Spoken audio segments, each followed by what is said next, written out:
find in this case that she has not complied with the order at the current time, or these additional 3 denials and additional 6 overnights, the court will hold her in contempt. And Ms. Claywell, what I'm going to do is, this is a history. This isn't a one-time. It isn't something that's occurred, as you say, because of the child's gender dysphoria. This has happened when she was 9 years old, before any of that happened, until the current time. What the court is going to do, I am remanding you to the custody of the Calhoun County Sheriff, where you will remain until the child goes for. Were you, in fact, denied parenting time on those 3 days? I was. And tell me what happened. I drove up Jackson, as I always do. No one came. I'm always there 20 minutes early. I stay at least until about 6:45 or 7. Every time they did not appear. A couple of times was the weekend of the NFL draft. I believe, the first incident where they just flat out said she's not coming. I let them know, like, as per usual, because this has been a thing going on 3 years. And it's continued to be since, that they can't do this. They didn't care. The plaintiff doesn't care, which is why she's continued not to respond to any of the denials. And it's been like that ever since. I'm supposed to go get her Friday. I'm assuming this. Right here is the core issue. This isn't about one missed weekend. This is a pattern. Family courts take repeated denials very seriously because parenting time isn't optional. It's a court order. If this continues, consequences are almost inevitable. It's going to be the same thing. Okay. Tell me, I do know when I looked at the petition, I saw that you did get parenting time back on spring break. Is that correct? Yes, it was my year per the order. Okay. Well, just tell me, how did the spring break parenting time go? I didn't get to go with her, but I got to send Kinley to Pigeon Forge. She got to ride a bunch of rides, swim in a heated pool. Before she left, we got to do most of the usual stuff we do, go watch movies, play games with her cousins. And when she came back, we got to do more of the same. She was really broken down because the 2 days before her spring break started, it was her birthday, and she was bawling her eyes out because she said her mom didn't do anywhere near as much for her as she did for her. That moment matters more than it sounds. Courts look closely at emotional harm to a child, especially favoritism between siblings. Ask yourself, is this about logistics or is this about a child quietly feeling left behind? The 2 siblings. Okay. So even though I couldn't go, I made sure she could. Okay, so you were in Pigeon Forge? I didn't get to go. No, I just sent her. She went for about 4 days. Okay. I paid for her to go. So you weren't with the child at Pigeon Forge? No, she went with my mother and her family. My family. I had to work, unfortunately. Okay, so you could take her during that time? No, I paid for her to go. You don't get to go on the trip she goes on. I paid for them, but I have to work usually. I just make sure that my child gets to have fun. Okay, well, when I started this out is asking, did you have parenting time on spring break? You said yes, and I asked how it went. You weren't there. I was there for the beginning part, and like I said, she was only gone for 4 days. I couldn't miss work to go. I wanted to make sure my child went. So you were there for how many days with the child? I had her I think I had her from that Friday to following Sunday, so I probably was with her for 6 of those days. The other 4, she was in Pigeon Forge with my family. Okay. And during the time, you had her for 6 days, during the time, the 2 days that you had her, how did things go? Amazing as always. Me and Kinley don't ever have a bad time. I can't recall a time where we had. And what did you do and what happened? Just tell me a little bit, explain what the relationship was with the child at that time. Me and Kinley have a great relationship. She's my best friend. I've attested to that in court plenty of times. We watch movies, we play video games together. She has cousins here who are very close to her in age that I take her to spend time with. And usually either I go over to my cousin's house so she can play video games with them and watch movies, do different things.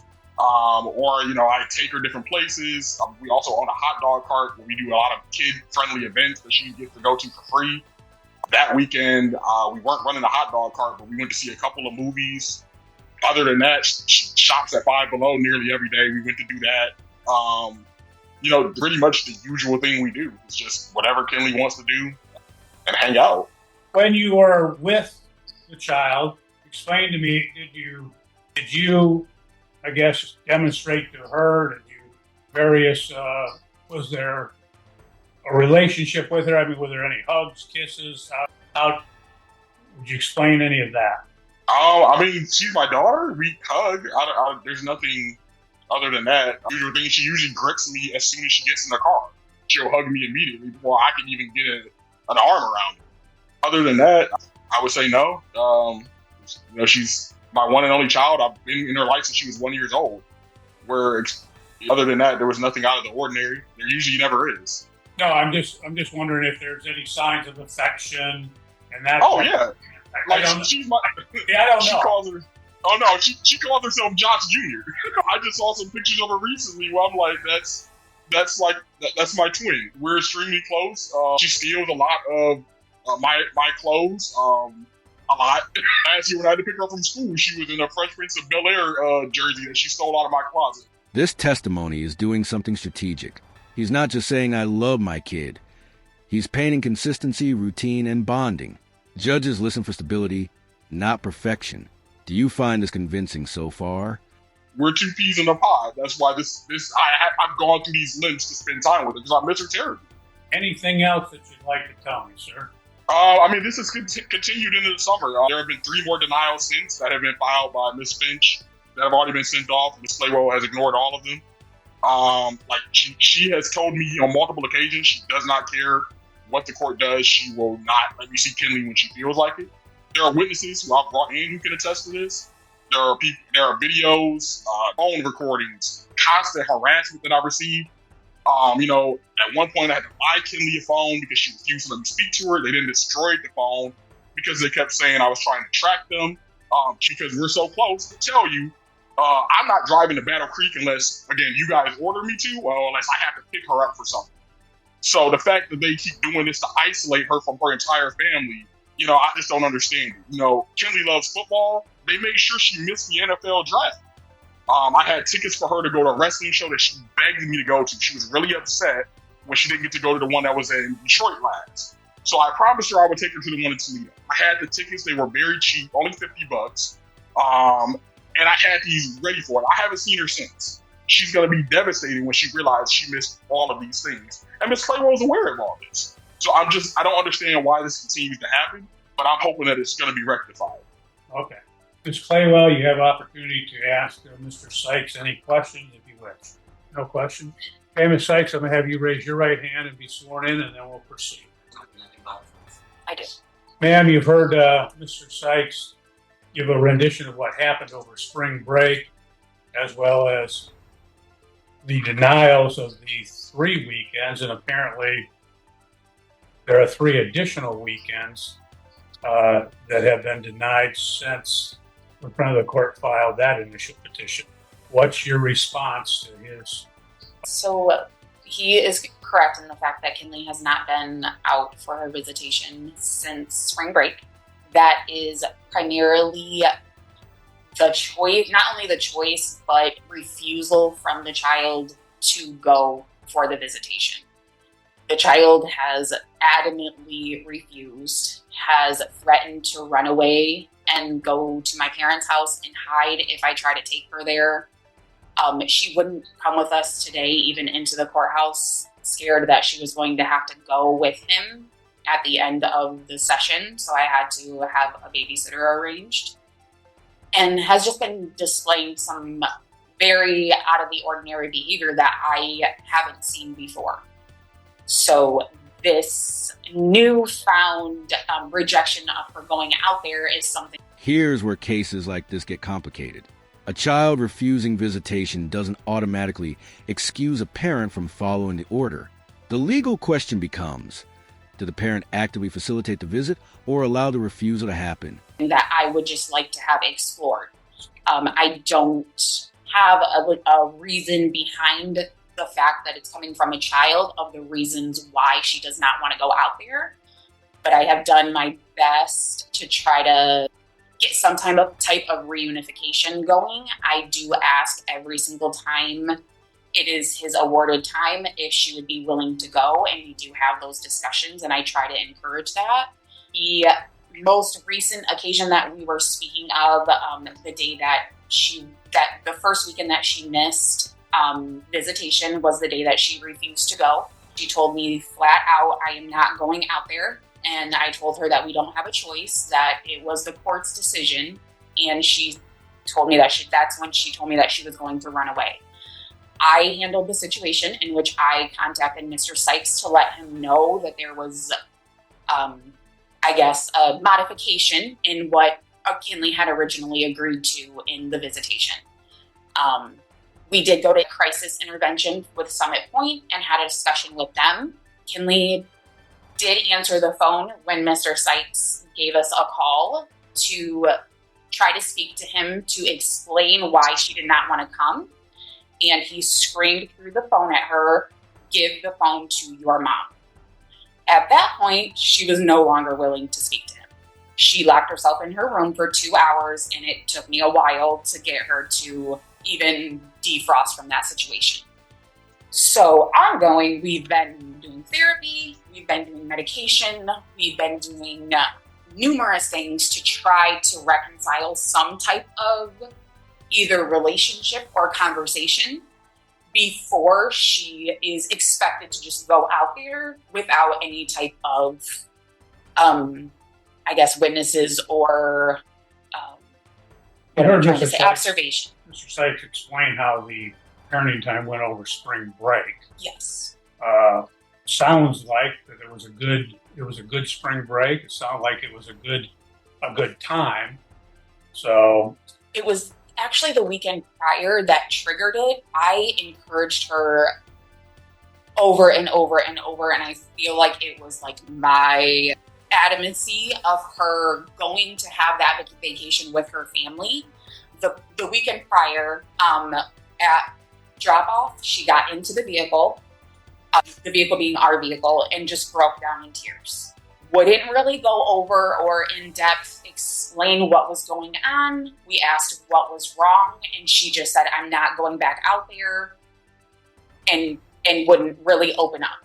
She hasn't had a thorough conversation in why she doesn't want to go out there, aside from him being upset that she cut her hair. She also has been demonstrating a little bit more like tomboyish behavior, and said that her father threatened to keep her away from her cousins if she continued to act like a boy, and that she needed to act like a girl. She does suffer from gender dysphoria, which is documented through her therapist, and we go to counseling on an ongoing basis to work through that diagnosis. So just those small comments can have a big impact on how Kinley is feeling and her mental health at this point. More embarrassing. This is emotionally heavy, but legally tricky. Courts require evidence, not just explanations, medical records, expert testimony, guardian reports. Without those, judges are limited in how much weight they can give these claims.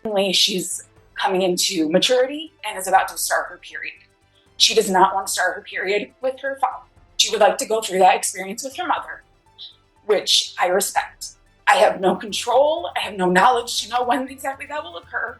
And I don't know if she's going to change her mind.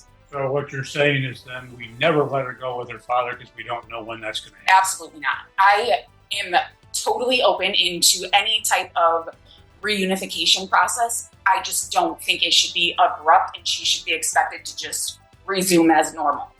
There is obviously something triggering this immediate, yes, I'm willing to go, and now I'm not going. And I don't have a clear answer of what that is. I did bring the medical records from Summit Point that outlined what Kinley had to say about the experience. So that's hearsay, so I can't take any reports of what the kid says. Anything else, ma'am? I don't think so. Mr. Sykes, do you have any questions of the plaintiff? Yes. Okay, go ahead.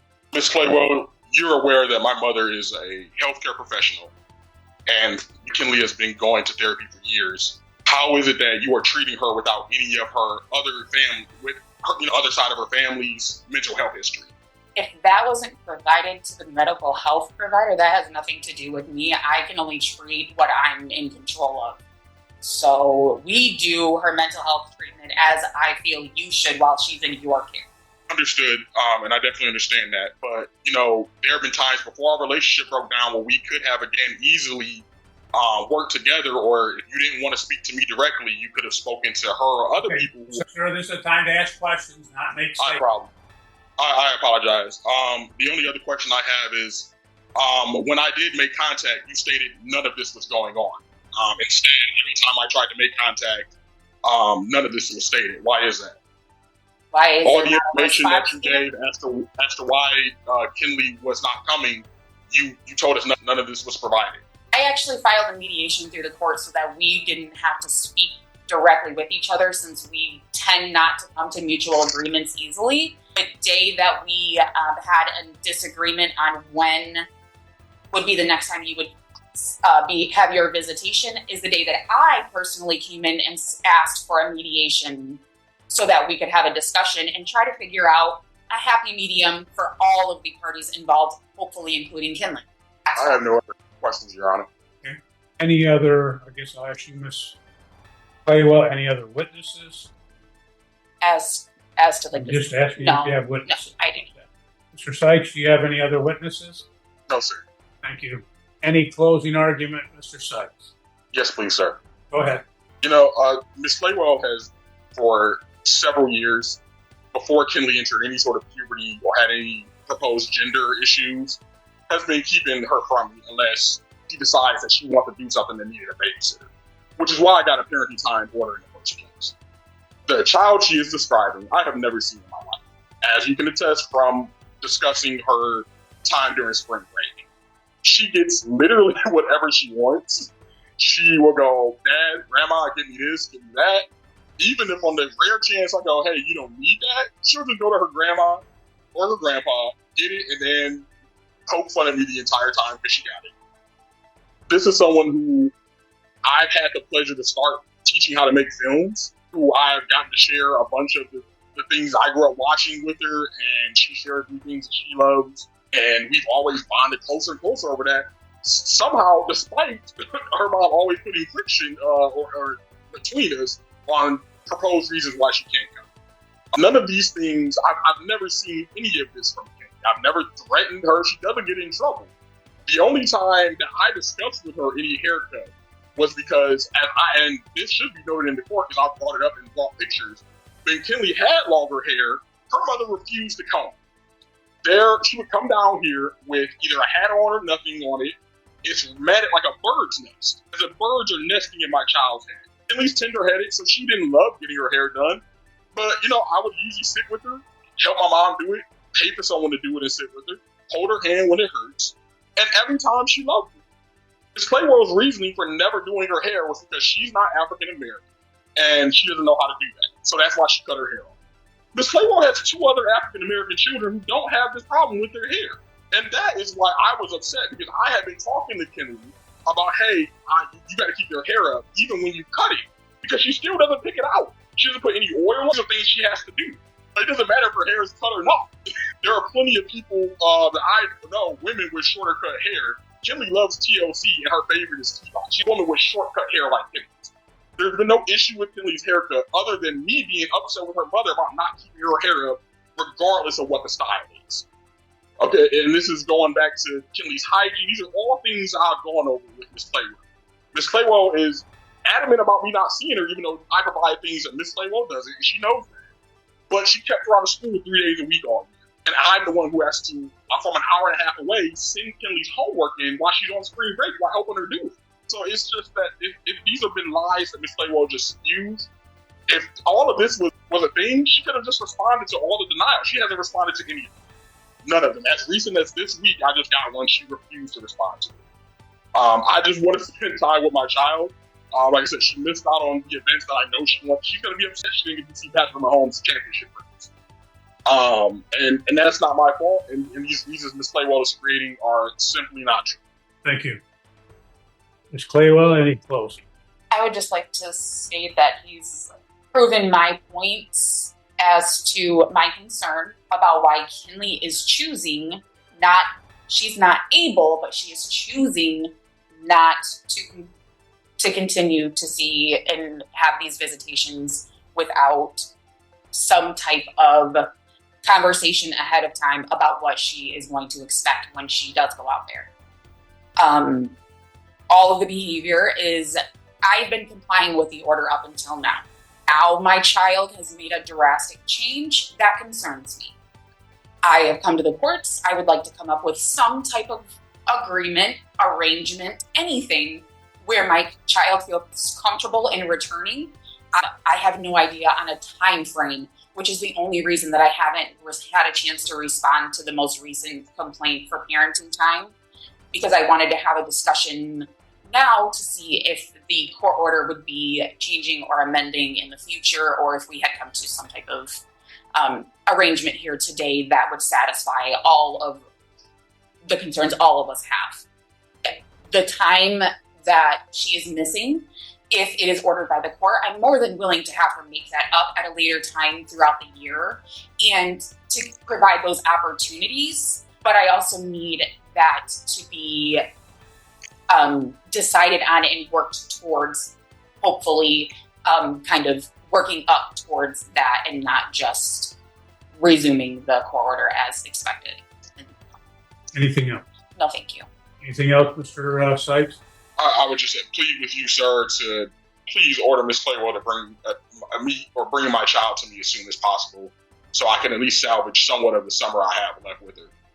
You know, this has been hard on me to a degree you can't possibly understand, honestly. Well, in this particular case, court has heard the testimony as well as the argument by the parties. I will tell you, in these cases, credibility is always a consideration for the court. Oftentimes, the parties will allege that the other party was not truthful or was lying, and the court has found that basically inconsistencies in testimony doesn't mean that someone has necessarily lied. It can occur as a result of the witness's background, perception, bias, misunderstanding, or simply by mistake. In this case, when the inconsistencies occur, the court will attempt to reconcile those by evidence or other testimony. In this case, we didn't have other testimony, but the court will note in this case that there was an order of February 23rd, 2021, order regarding parenting time and child support, which awarded to the defendant alternating weekends, alternating spring break, with the defendant to have the child in even numbered years, one half the summer and alternating weeks, one half Christmas, as well as alternating holidays. It's alleged that the child did not go to parenting time on the 3 weekends it was stated, and he also testified that there was an additional 3 weekends since that time, or additional 3 denials, not necessarily weekends. In this case, the court notes I went back and did a thorough review of the file in preparation for this proceeding. The court notes that back on January 5, 2022, there was an order for makeup time requiring the plaintiff to give 4 additional overnights for the 2 weekends that were missed. That on 2/8/2023, plaintiff was found in contempt of court, and there were ordered 4 overnights for 2 weekends missed. That on February 28, 2023, there was an order for make-up parenting time for 2 overnights, 1 weekend. And then again on January 26, 2024, there was an order for make-up parenting time for 2 overnights. So the total of that, we had basically 12 overnights of make-up parenting time over the past now 2.5 years. The reason I look at that is because the plaintiff in this case has stated that, well, she didn't know that there's basically something new, something up. She doesn't know the reasons. She's tried to encourage, and she did on closing arguments. She said she will comply with the orders, and she says she's complied with the orders until now. Clearly, from the prior contempt findings, the prior make-up parenting time, she has not complied with the order. The court will find in this case that she has not complied with the order at the current time, or these additional 3 denials and additional 6 overnights. The court will hold her in contempt. And Ms. Claywell, what I'm going to do is, this is a history. This isn't a one-time. It isn't something that's occurred, as you say, because of the child's gender dysphoria. This has happened when she was 9 years old, before any of that happened until the current time. What the court is going to do, I am remanding you to the custody of the Calhoun County Sheriff, where you will remain until the child goes for parenting time. So, however long that takes. And there it is. This isn't punishment, it's enforcement. Civil contempt exists for one reason: compliance. The message is clear. Court orders don't bend to personal disagreements. Do you think the judge went too far or not far enough? So, what you need to do is you need to make arrangements for the child to go with her father, and at that time, when the defendant confirms that the child is with him, then you will be able to be released from jail. And in this particular case, because it's a 3 denial, I not know the other 3 were. That's basically an additional 6 days. So what we'll do, sir, in this matter, is when the child is returned to you, you still have your alternating weeks in the summer. When the child is returned to you, you are entitled to 1 week of the plaintiff's parenting time. So when you first get her, you'll be entitled to your week, then the other weeks. Effectively, you'll have 3 weeks in a row before you would have to turn the child back over. Understood. Okay. That will be the order of the court, and you can go, ma'am. You can go with the sheriff, and hopefully you can get in touch with somebody to get the child turned over.